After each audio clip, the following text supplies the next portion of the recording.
سلطان محمود غزنوی کے پاس ایک شخص ایک چکور لایا جس کا ایک پاؤں نہیں تھا۔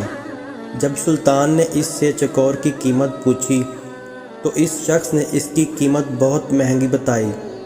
سلطان نے حیران ہو کر اس سے پوچھا کہ اس کا ایک پاؤں بھی نہیں ہے، پھر بھی اس کی قیمت اتنی زیادہ کیوں بتا رہے ہو؟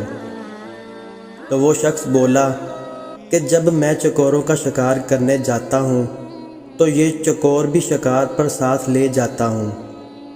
وہاں جال کے ساتھ اسے باندھ لیتا ہوں تو یہ بہت عجیب سی آوازیں نکالتا ہے اور دوسری چکوروں کو بلاتا ہے۔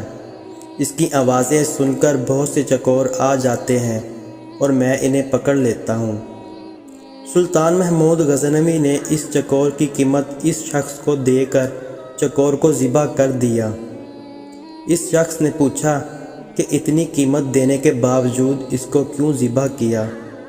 سلطان نے اس پر تاریخی الفاظ کہے، جو دوسروں کی دلالی کے لیے اپنوں سے غداری کرے اس کا یہی انجام ہونا چاہیے۔